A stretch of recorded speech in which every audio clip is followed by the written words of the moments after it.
Hi, this is Living with Sunny podcast.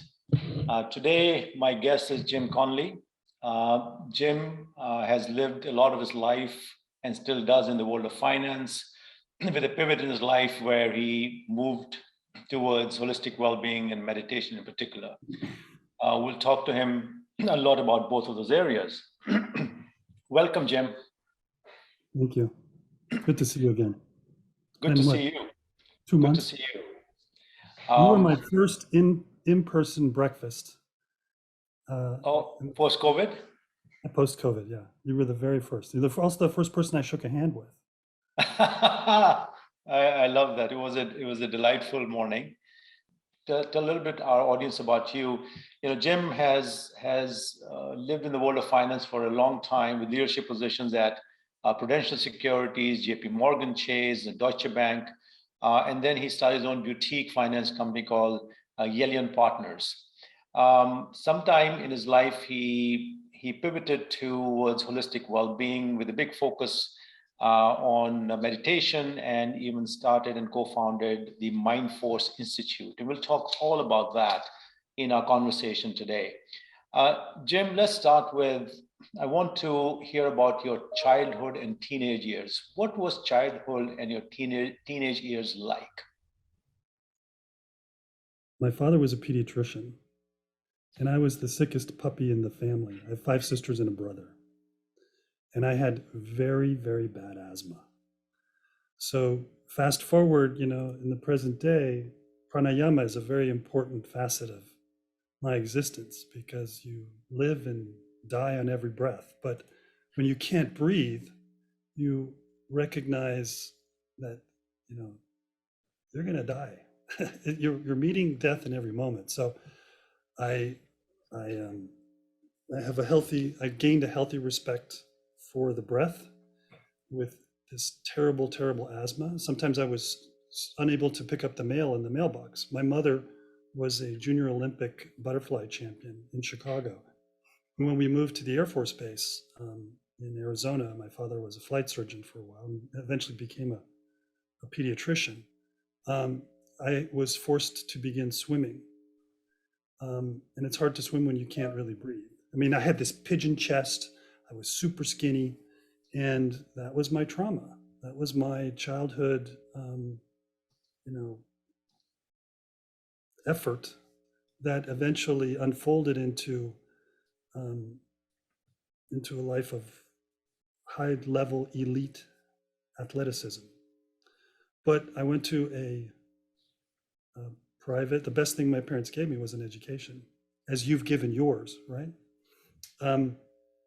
So I went to Most Holy Trinity, a private Catholic grade school, and then the best thing that was ever given to me was a Jesuit academic existence, Brophy College Preparatory, which was quite expensive back in the day, and now it's very, very expensive. So the Jesuits almost got me, during which time I was always, trying to be as athletic as possible, even though I had this terrible asthma. Well, you had a bit of struggles, but looks like a pretty good childhood to me. A great loving family. So. Oh, definitely.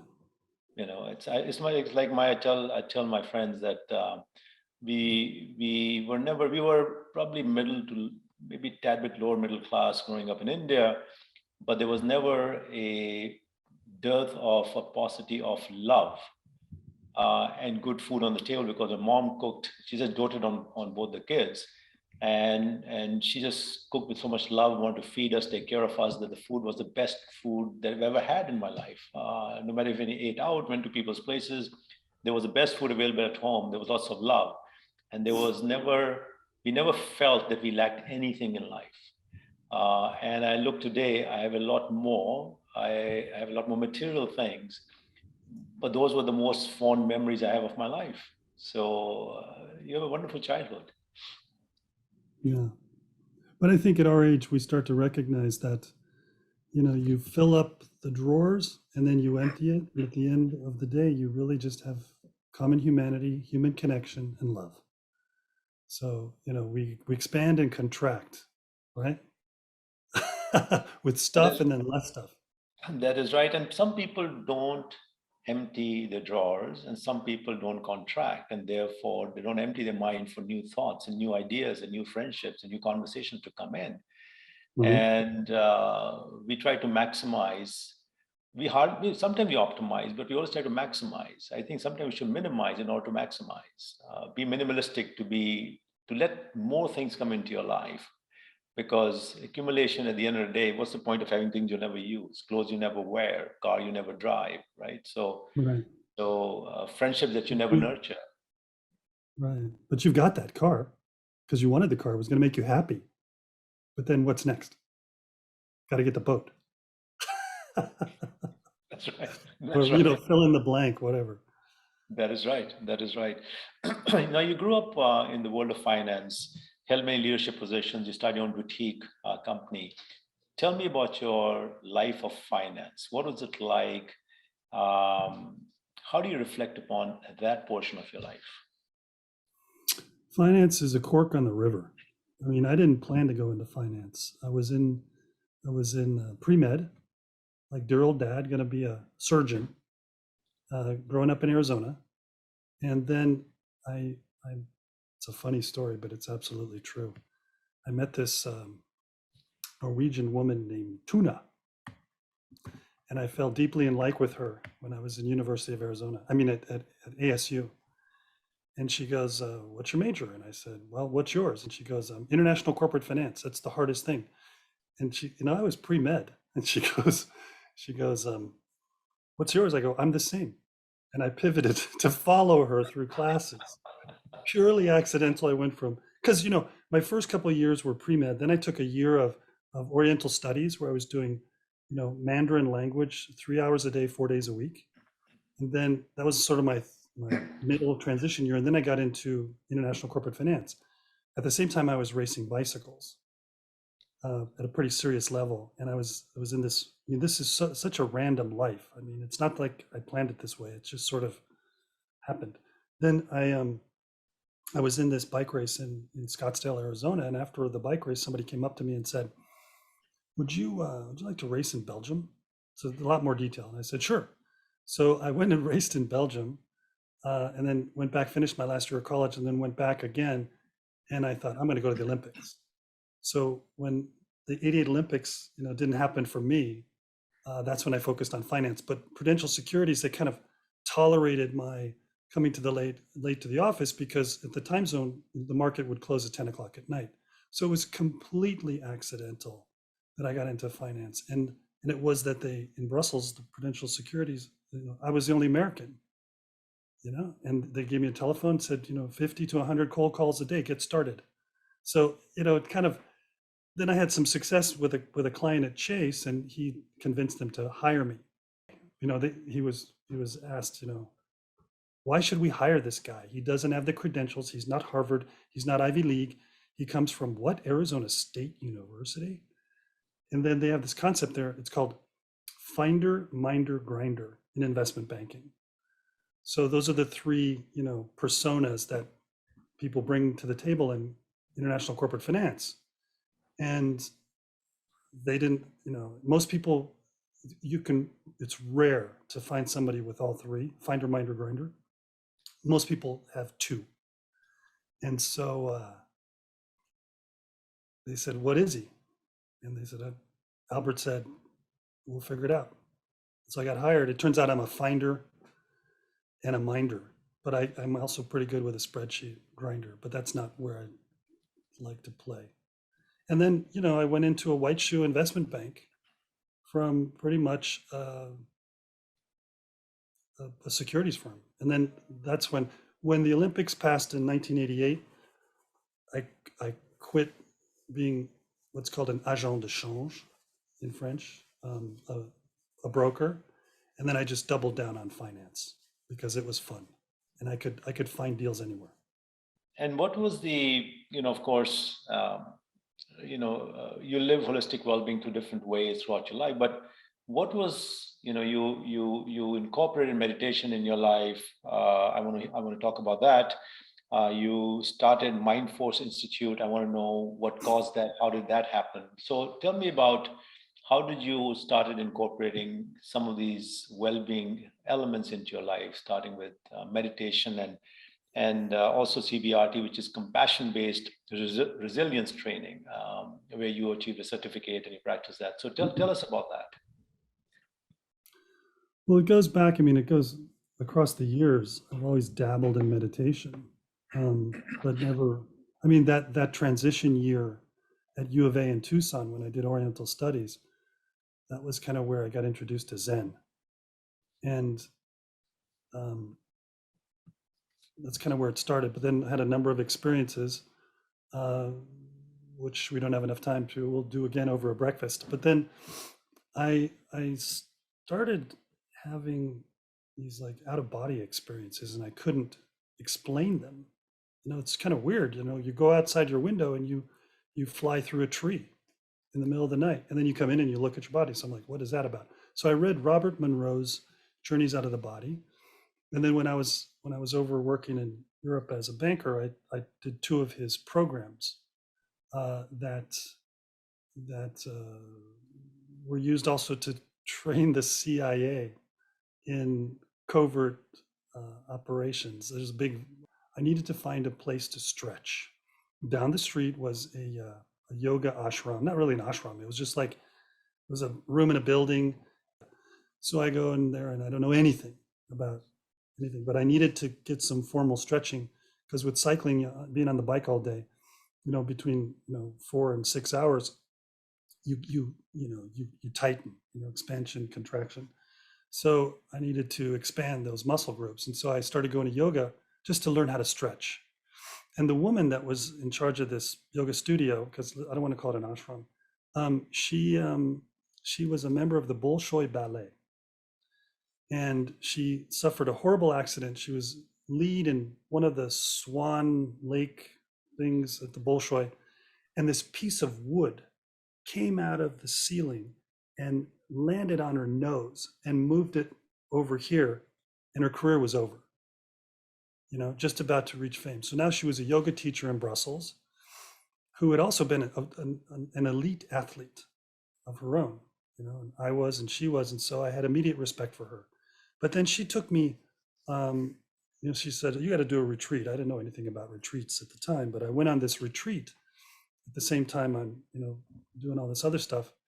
And it was a retreat with Baba Hari Das. And if you know him, he was a silent monk that had this like little chalkboard. And I found out almost 25 years later that he was a really important historical figure. And I spent 4 days with him. So that's kind of where that was a pivot. That was sort of in the formative years. I was starting to get, to be influenced by yoga stretching, the breathing, and all the other stuff where you stick your tongue out and all that other things. I mean, I wasn't really into that at the time, but you have to make space for that and respect the lineage. And so with the Monroe Institute, the out-of-body training, being able to get into what's called a hypnagogic state. The first week is where you go up to, let's say, a doorway or a threshold, but you can't go further. You have to come back. And they call it step 1 to 10, but it's kind of a self-hypnosis technique, but it does work. And so when I went back the second time, a couple of years later for the second week, you can't access the second week without doing the first week. If this is going to be put on social media, I'm not going to tell you what happens, but cool things happen. I mean, you start to really understand the deconstruction of self, mind, and body, and you start to see and experience things that are difficult to put into words, as you know. So that with the introduction to my Bolshoi Ballet yoga teacher and the weekend with Baba Hari Das and the high level athletics, when you're at that level of competition, your body just becomes like a tuning fork. And you become very somatically aware, down to a single muscle in your calf muscle, and so that I think helped transition me into this mind-body awareness. Why, that is fascinating. It's a culmination of a lot of things coming together. It's Oh, sure. almost like nature had your path carved out for you and say, I'm going to bring all of these incidents, personalities into your life and move in this direction, which I think is quite beautiful. Yeah, it's a convergence, I think. It's a convergence. It's And you've quite had beautiful. your convergence as well. We should interview you. Let me be the person. Yes, you know, I share with people that I've done many things in life, and I believe my best growth is ahead of me. My best life is ahead of me, and that's another conversation. But knowing what I know now, I wish I knew this 20 years ago, and life would have been very different. You know, the life would have taken maybe a bit of different turn, but I'm looking forward to my future years. Um, Tell us So now about you have the wisdom to drive in the direction that you want to go. Back then you didn't have that. that is very correct. I was going to say that it's at any particular time in one's life, at least I believe in my life, I made the best decisions given my faculty and awareness. And Sure. yes, one says, I wish I knew then what I know now, but something else would have given because I am today a sum total of my life experiences, right? Totally. And you can't buy that, you can't fast track that. It is what it is, and I think that's what makes life so beautiful, right? It's imperfect, and the imperfection is the most beautiful thing. It's like when I look at the most manicured lawn, I said, this is just too precise. It's not Yeah. fun, it's not beautiful. But when I see rawness, roughness, edginess to it, it's not fully cropped, you see, yeah, there's life to it. It's like it's nature at its best, and nature is perfect in its all in its imperfection. And I think that's what makes life very, very beautiful. And if everybody says, look, no matter what I encounter in life, a challenge, a downturn, upturn, joy, happiness, sadness, it is all of making life the most beautiful experience that it is, and it should be for everybody, right? We should embrace everything because everything happens, I believe, for a purpose, to get you somewhere and then get you somewhere else. But that's another that's another conversation. I would. There's a reason you and I have paid for these wrinkles, right? It's it's somatic wisdom, you know? That's right.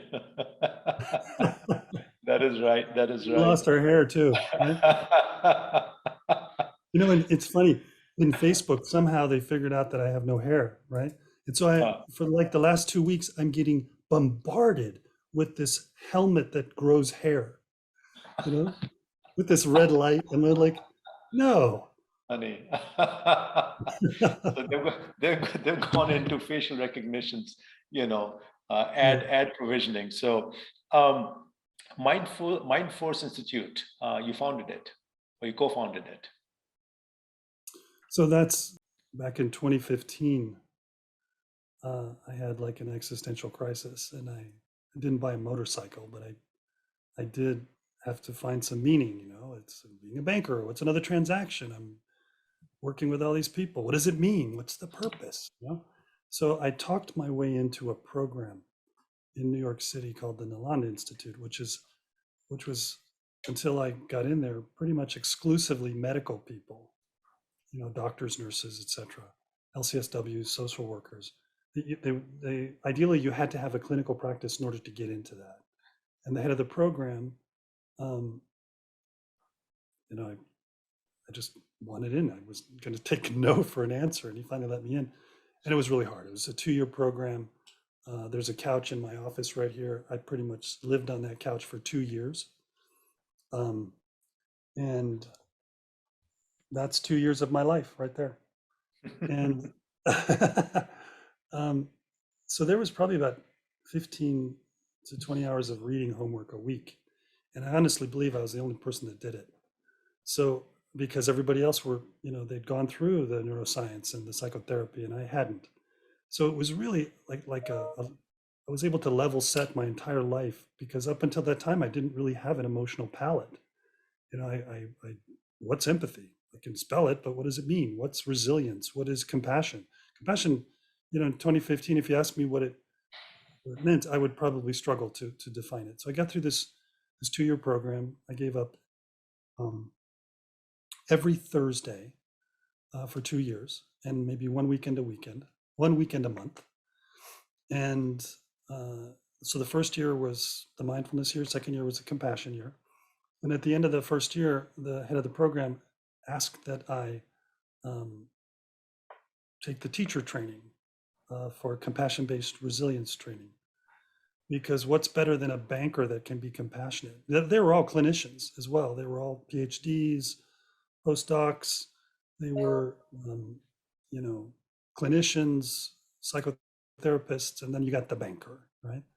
So again, a lot of work. It was a 1-year program. So the second year, I was taking 2 years of program. At the same time, it was in Tibet House, and Bob Thurman founded that with a number of other people. Like Richard Gere was involved, and all these other luminaries. And so I had a lot of contact with Bob, and Bob has this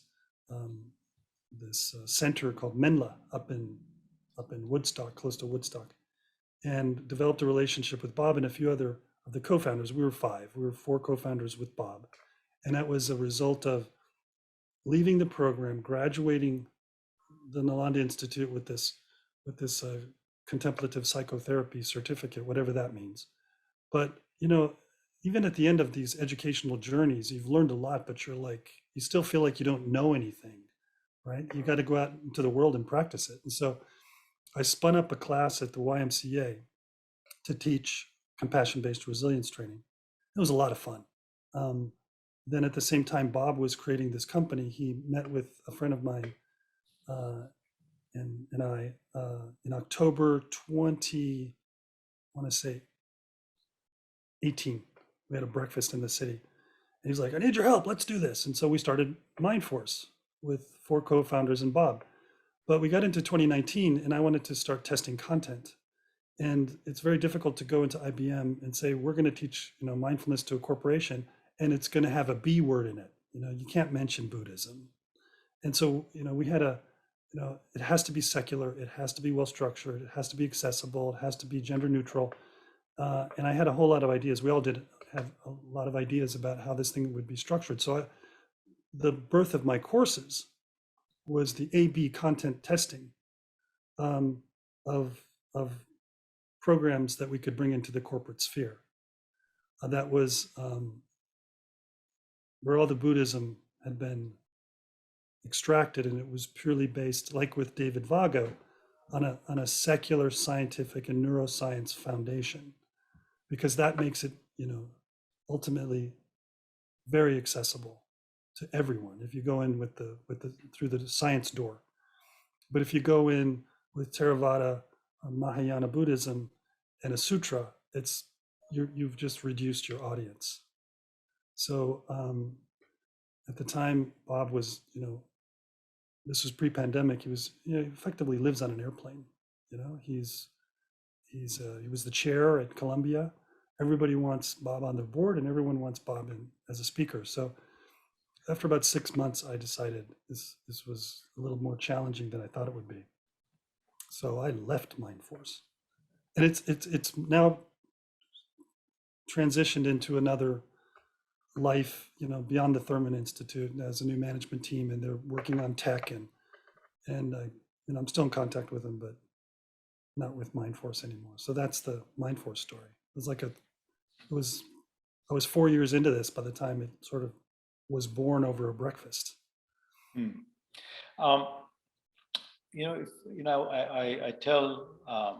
I share this viewpoint with a lot of people that it's time to democratize holistic well-being for humanity. And what's your point of view on that?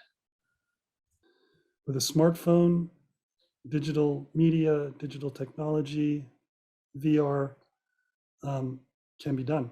And I think it's ultimately a very good foundational thesis for someone with the resources, stamina, authentic, character that embodies compassion, because you're relieving suffering, right?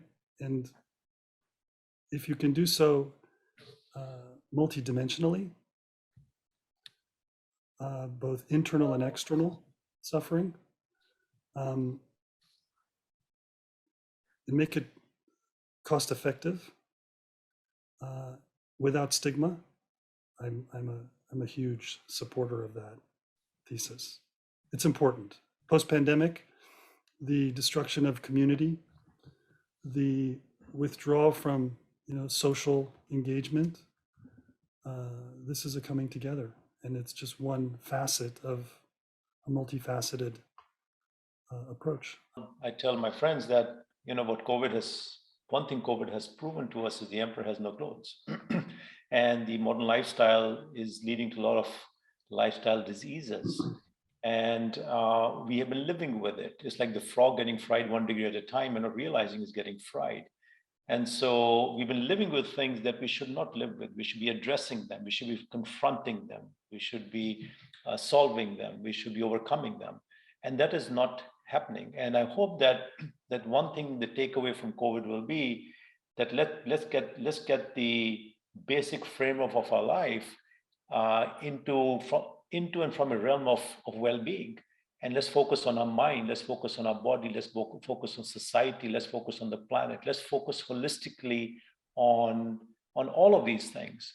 And if we don't, the fragilities of our mind are so evident with people going nuts, kids having mental issues, and all the lack of resilience and lack of fortitude and lack of perseverance and just lack of just stability in the holistic body being absent and being so prevalent now. Every school you go to, every college you go to, the number one issue is mental well-being.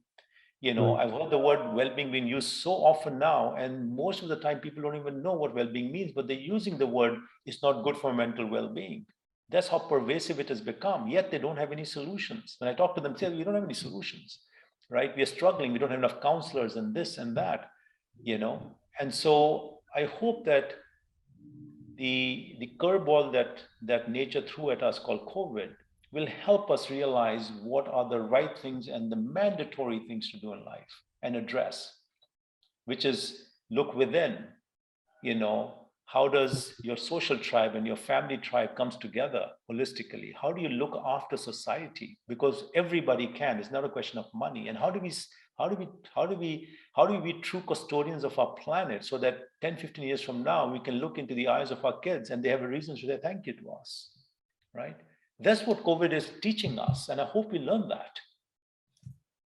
If, Jim, you had to give one message to the world, what would that be? To humanity, what would that be?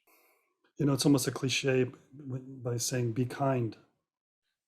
There is something to be said with being in a present moment without judgment. Because, so that's my message. Jim, what a lovely conversation. What a beautiful conversation. Thank you for being on the show, Living with Sunny. I look forward to our next one. Okay.